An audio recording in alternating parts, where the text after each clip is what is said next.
tarde. Estamos aqui de novo hoje, nosso Três Tons de RH.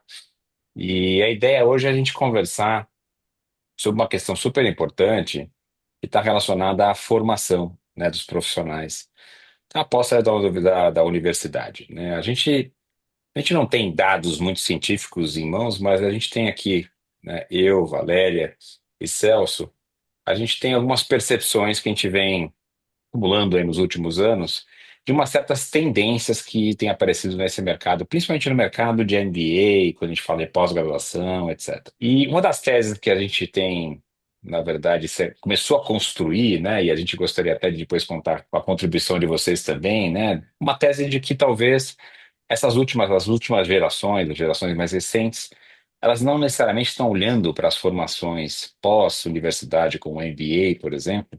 Estou falando de lato sensu, nem sequer stricto sensu, hein? Que já seriam já pelo menos 2 anos. Mas o MBA lato sensu mesmo, de um ano, já olham com uma forma um pouco diferente. Eles não acham que isso é necessariamente, nos parece, que isso é uma necessidade para o crescimento de carreira. Então é sobre isso que a gente vai falar hoje aqui no nosso Três Sons de RH.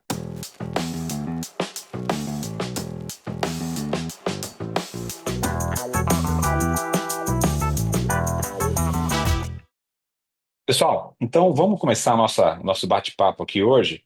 Hoje eu vou passar a bola para o Celso, inicialmente, para que ele fale um pouco dessa visão da formação, né, da pós-graduação do profissional do Brasil. Não importa o tipo de universidade que você tenha feito, né, se é na área de humanas, exatas, biológicas, etc. Mas como é que você tem visto essa geração nova, né, o apetite dessa geração para continuar estudando?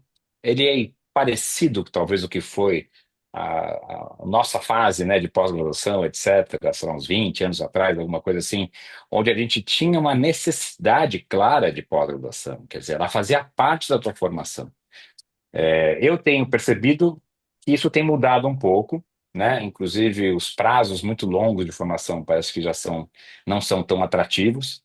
Mas como é que você tem visto isso hoje, Celso? Eu acho que a coisa mudou bastante no meu olhar, né? Eu, pessoalmente, tenho uma formação em engenharia, né? Então sou de exatas lá do passado, mas eu fiz algumas pós-graduações e MBA, etc.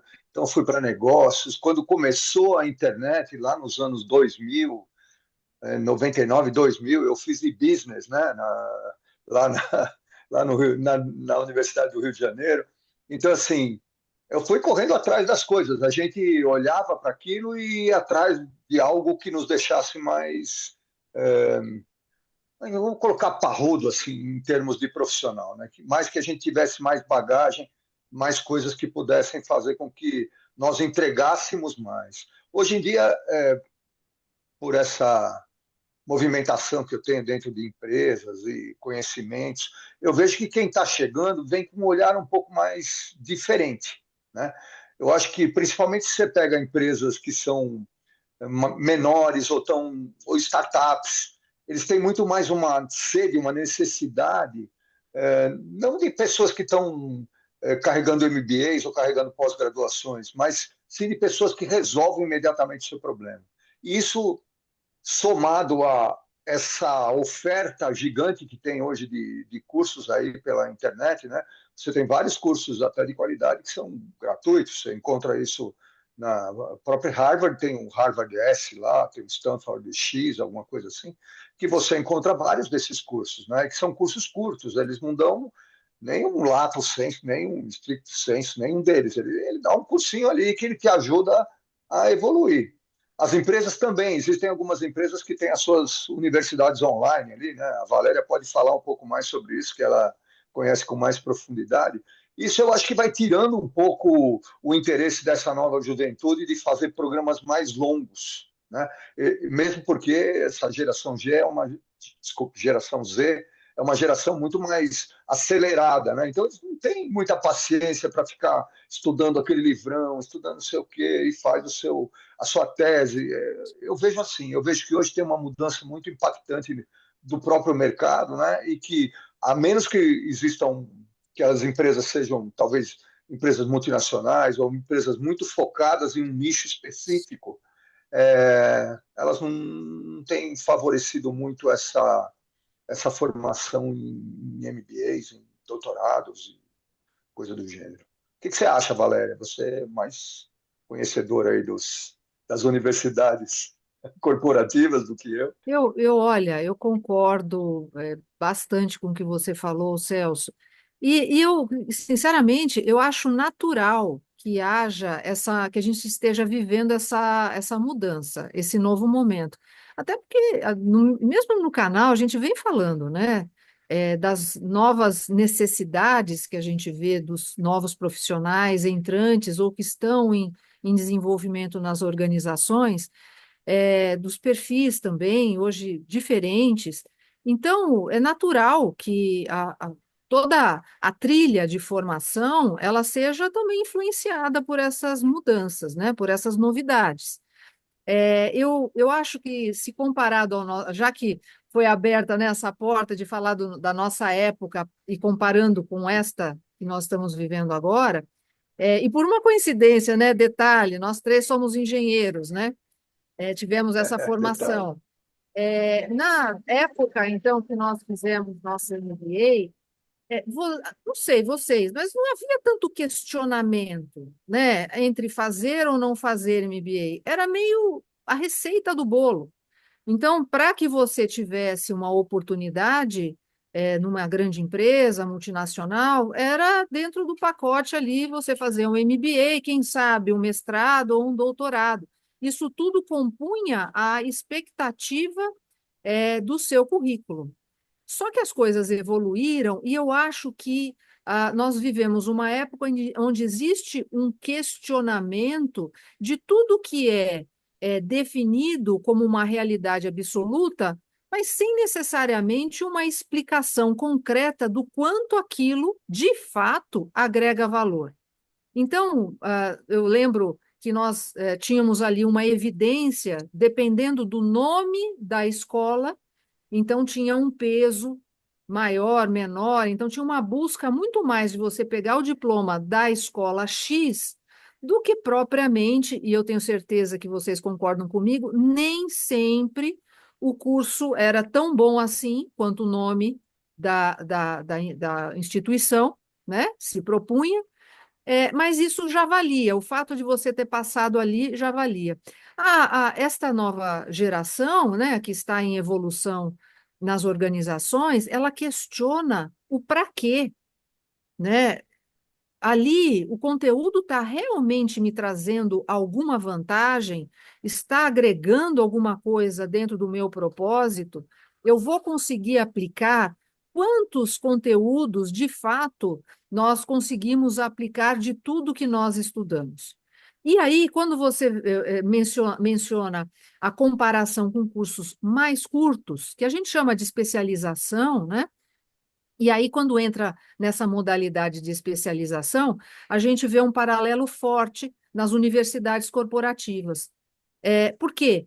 Porque você traz uma especialidade que vai ser aplicada no momento seguinte. Então, obviamente, a empresa ela vai desenvolver um curso que seja aplicável no dia seguinte, porque ela tem que viabilizar o investimento que foi feito e mensurar o quanto esse conhecimento de fato agregou valor em resultados, né, para a organização, não só para a carreira daquele colaborador. Então, o curso talvez mais curto e com um foco específico, ele traz ferramentas dessa aplicação mais rápida. E eu, particularmente, tenho uma opinião, sem querer generalizar, mas eu acho que meio que generalizando, né? As universidades, elas estão demorando um pouco para acompanhar esta evolução.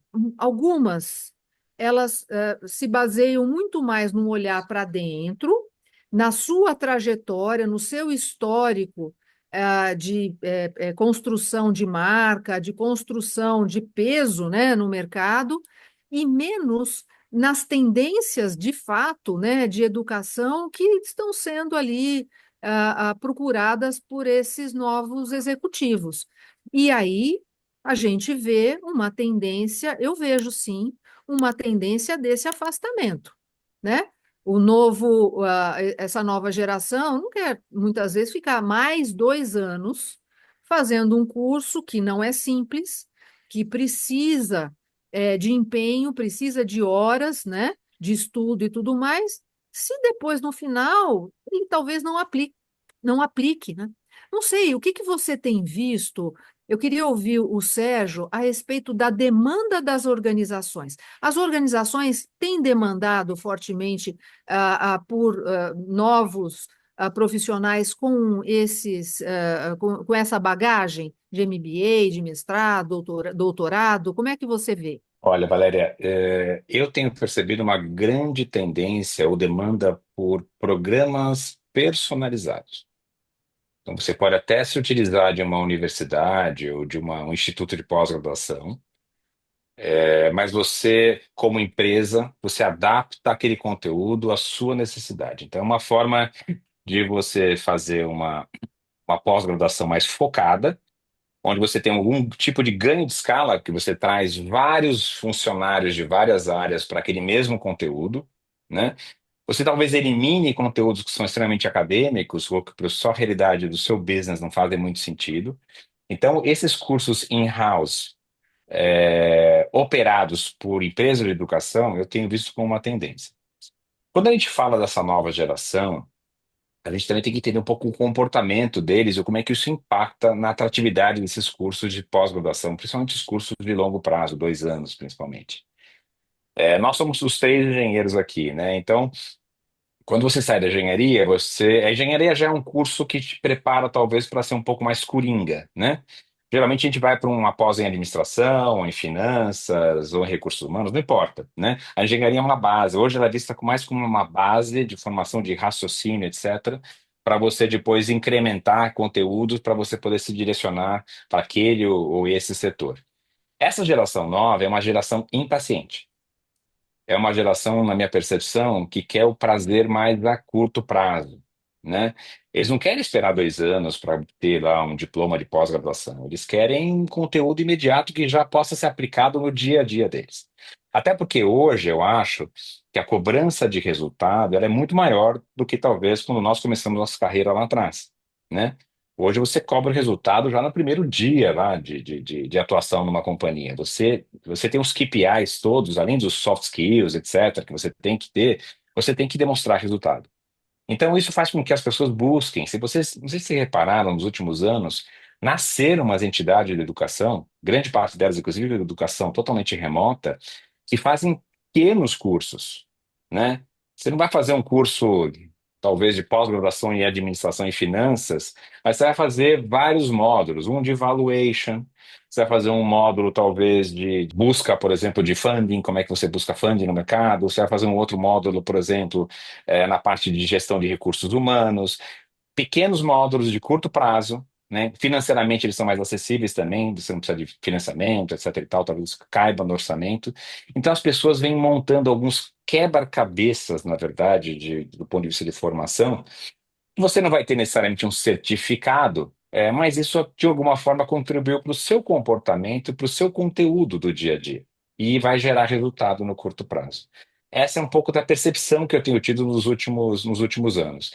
E essa, vamos dizer assim, essa iniciativa das empresas em aumentar, na verdade, esses cursos que são in-house, que são mais tailor-made, né, para a realidade delas, é uma forma de compatibilizar as duas coisas, né? E você ainda tem um ganho de escala, porque você coloca talvez 10, 20, 30, 40 pessoas da empresa dentro do mesmo conteúdo, né?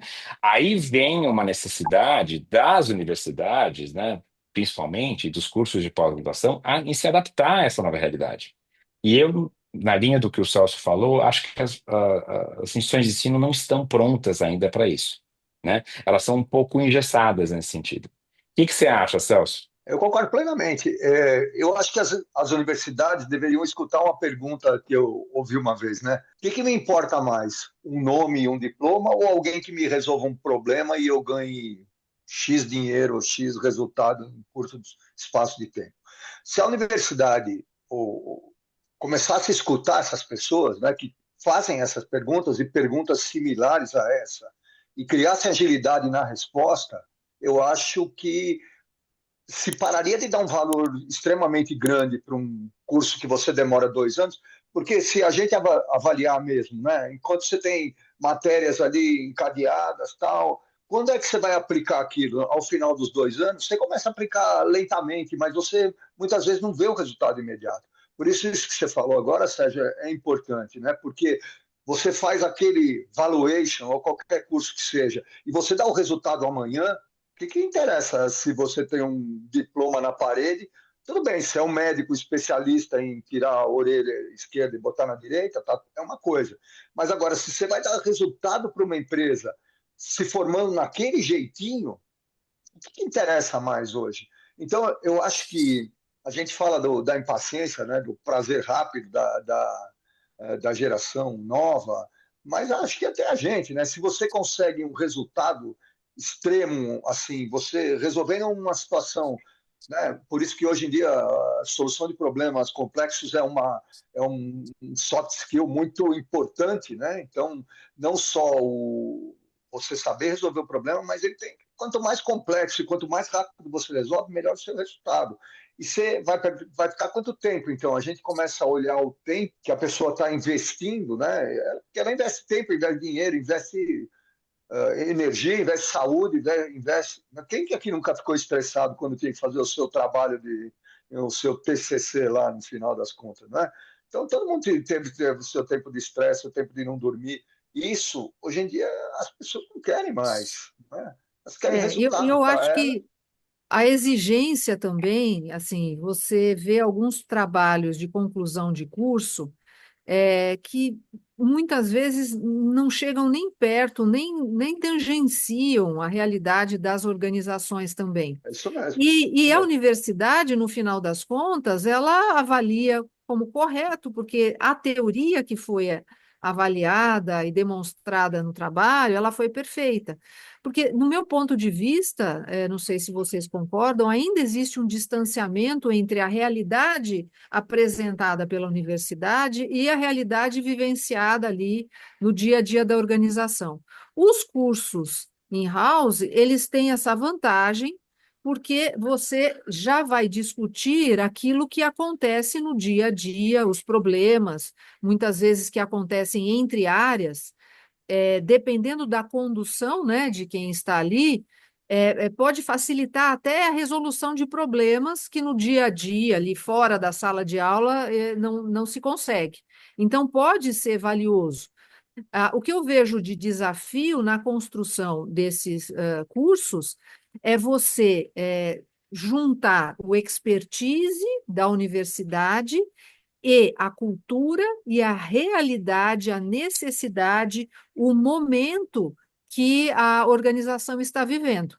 Porque você Perfeito. precisa de flexibilidade, e eu não digo de um lado, acho que dos dois lados precisa dessa flexibilidade. Aí, de fato, você consegue ter ali um espaço, é quase mais é uma continuidade do dia a dia de trabalho, né? É um espaço onde, entre áreas, vários executivos ali podem discutir e alcançar novas ideias, novas soluções e aplicar isso no dia seguinte. O que se perde, e aqui eu quero trazer esse ponto, se perde a troca com outras organizações, se perde, às vezes, a oportunidade de conhecer outras culturas, o que eu vejo muito valor quando você sai de uma organização e vai para uma universidade também. Como é que vocês Talvez, veem isso? talvez alguns anos, algumas décadas atrás, talvez, vamos pensar em 2 décadas atrás, a nossa tecnologia ela estava em outro patamar. Hoje, com rede social, inclusive redes sociais profissionais, eu lembro que quando a gente, né, na época, eu comecei a pensar em MBA, etc., uma das coisas que me atraía demais era o networking, né? Conhecer pessoas, né, de outras indústrias, conhecer outros profissionais, etc. e tal. Que realmente o nosso networking ele era um networking mais presencial. Agora, quando a gente olha o que a tecnologia fez, né, com o mercado de uns anos para cá, né, a pandemia acelerou esse processo todo. Hoje você não necessariamente precisa estar com alguém pessoalmente para criar, na verdade, sua rede de relacionamentos. Você não precisa estar fisicamente. Tanto que tem muitos MBAs, eu fiz um desses também, que parte do programa era presencial e parte do programa ele era remoto, com pessoas de vários países do mundo. Então Mas você, ainda assim você mantém contato, né? Você e está em você mantém contato com o mundo contato, inteiro. exato. Exatamente. Então você amplia a possibilidade de um networking só local para um networking global. Isso eu acho que é um baita no atrativo, né? Mas talvez a atratividade do ponto de vista de relacionamentos que você pode criar e estabelecer no mundo, do teu mundo profissional, talvez essa atratividade caiu por conta da tecnologia, né? O que a tecnologia te oferece hoje. Eu acho que, do ponto de vista do jovem atual, o relacionamento entre contactar as pessoas é muito fácil. Você manda uma mensagem ali e acabou. Você já se conectou com ela, se ela tiver interesse, ela vai abrir o chat e vai começar a conversar com você. A gente tinha uma grande barreira lá atrás. Então, isso muda muito o comportamento das pessoas em relação a um curso de pós-graduação.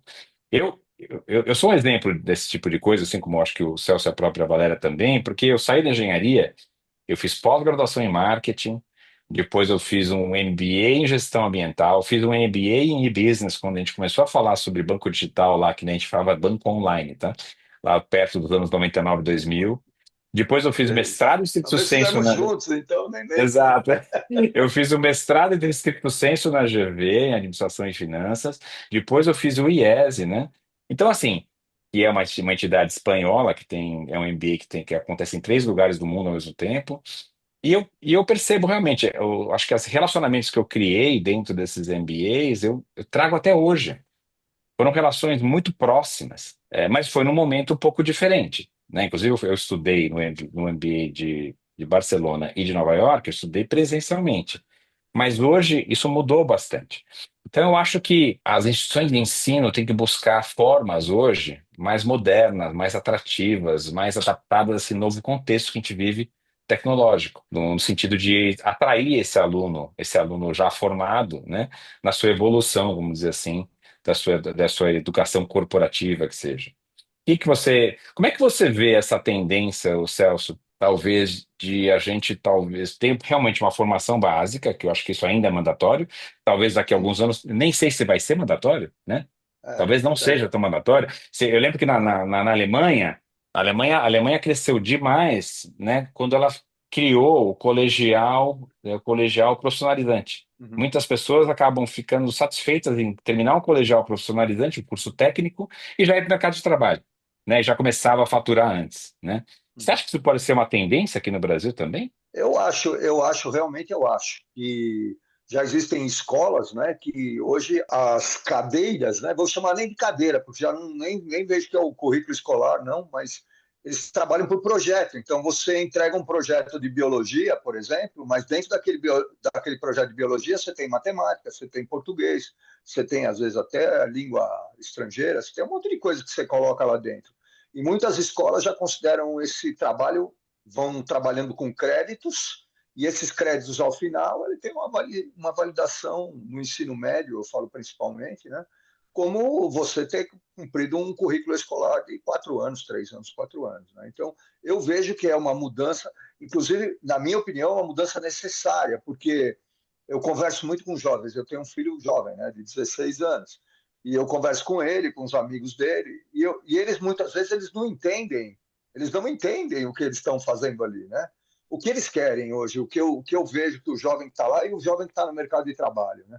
E chegando no mercado de trabalho, o recém-contratado, quer praticidade, quer agilidade, quer flexibilidade, é isso que eles querem.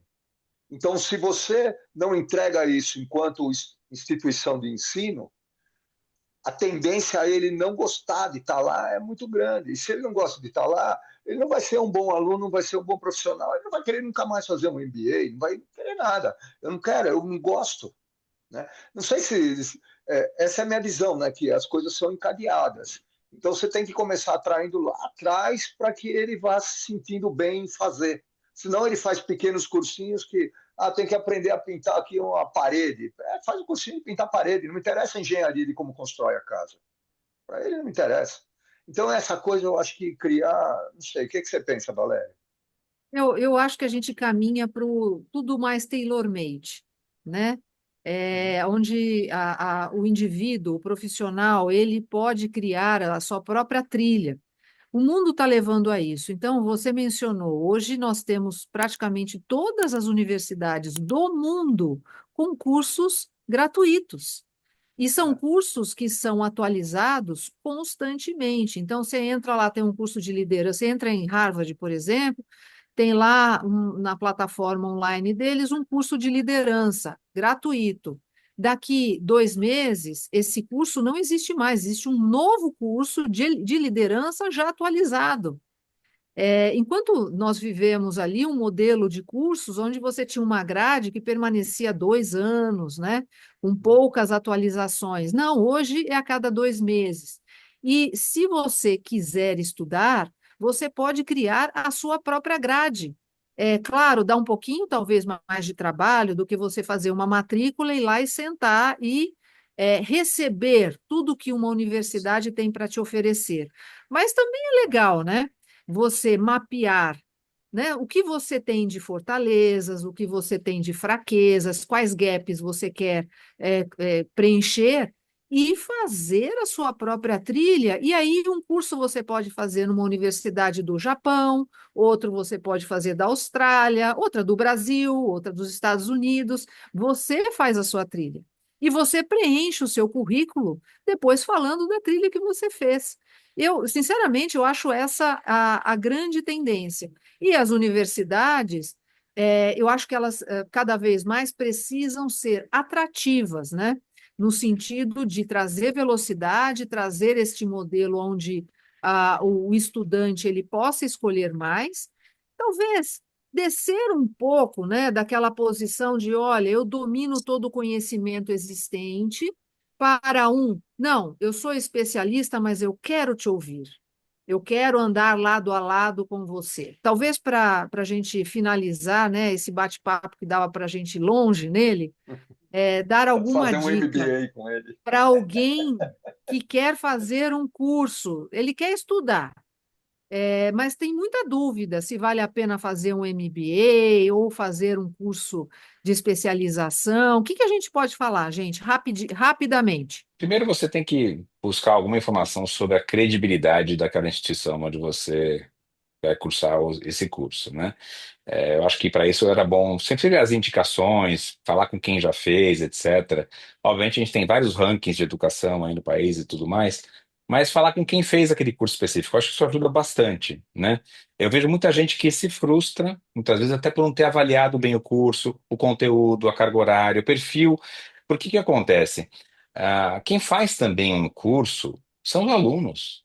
Porque num curso de pós-graduação, ou de mestrado, ou de especialização, a classe contribui muito com o conteúdo daquele curso, porque você traz experiência do seu dia a dia, né, da sua formação, etc., para dentro da sala de aula. Então, o professor, na verdade, ele orquestra um pouco essas várias fontes de conteúdo que você tem de experiências que você tem dentro da sala de aula. Eu já vi muitos casos, por exemplo, de cursos onde as pessoas não tinham uma base de conhecimento uniforme. Então, você começava a falar de um certo assunto que para aquela matéria, para aquele curso era básico, a pessoa não tinha aquele conhecimento, o professor tinha que dar 2 passos atrás para explicar. Vou dar um exemplo bobo aqui: matemática financeira, para que depois ele pudesse começar a falar o que que era um fluxo de caixa descontado no valuation, porque a pessoa não entendia de matemática financeira. Mas aí, nesse momento, você acabou de matar o seu curso, porque você basicamente desmotivou 2/3 da classe que sabem o que é matemática financeira e queriam estar, na verdade, tendo uma aula sobre valuation, metodologias diferentes de valoração de empresas. Esse é um exemplo bobo, mas eu acho que as pessoas, muitas vezes, elas não procuram informação suficiente e, obviamente, muitas universidades e muitas entidades de ensino tentam abaixar um pouco essa barra, porque, obviamente, você, né, tem mais pessoas, vamos dizer assim, que são elegíveis para fazer o curso. Mas isso acaba matando a qualidade do ensino. Você não acha, Celso? Eu concordo com você nesse ponto, né? Eu acho que mata muito a qualidade do ensino, mas uma coisa que eu gostaria de ressaltar e que eu passei a acreditar depois que eu comecei a olhar para competências, principalmente, né? Que muita gente tem lá uma competência que é um gap, como a Valéria falou, e a pessoa investe todo o tempo dela, tudo para subir aquele gap, e às vezes ele não vai conseguir, porque aquele gap não tem nada a ver com ele. Então, na minha visão, é muito mais importante ele potencializar um curso daquilo que ele já é relativamente bom, para ele ficar ótimo, e o restante ele faz um nó de desempenho com alguém que conheça muito aquela outra coisa que ele não conhece. Então, assim, isso evita isso que você está falando agora, né, Sérgio? Porque, assim, a pessoa não chega não sabendo nada. Ela sabe se posicionar, porque ela é boa naquilo. Então, eu acho que é nisso que tem que se potencializar hoje em dia. Isso vai dar mais prazer, automaticamente deu prazer, eu quero estar lá. Enfim, você vai ter um profissional melhor, uma escola melhor, um curso melhor, e todo mundo vai estar bem, vai estar feliz. Essa é a minha visão. E eu Excelente. acho, para fechar, assim, a minha opinião é, talvez foque menos no nome da instituição e olhe mais para o conteúdo que te interessa, né? Quem passou, quem fez, né? Busca referências, mas muito mais sobre conteúdos, sobre o que de fato vai agregar para você esse investimento, porque vai ser um investimento de tempo e de dinheiro. Mesmo que seja subsidiado por uma organização, é o seu tempo, né, que você está dedicando para fazer esse curso bem feito. Então, foque mais nos resultados que você vai obter. E muitas vezes, bons ou excelentes cursos mais curtos, de especialização, podem agregar muito na sua carreira. Pode fazer você mudar de patamar com muita rapidez. Sem dúvida. Gente, vamos já Perfeito. encerrando aqui o nosso bate-papo. Queria agradecer aí o Celso e a Valéria pela excelente contribuição de vocês também. Não se esqueçam de curtir, compartilhar o nosso canal, comentem, façam perguntas e a gente continua aqui buscando assuntos do interesse de todo mundo que possam de alguma forma contribuir com o dia a dia de vocês, no dia a dia de vocês profissional, seja na empresa, seja como empreendedor. Então a gente está sempre aberto aqui também a sugestões também sobre conteúdos. Fique à vontade para nos dar dicas aí e sugestões. Gente, muito obrigado e até a próxima. Valéria, muito obrigado. Celso, obrigado pela presença. Tchau, tchau. Tchau, tchau.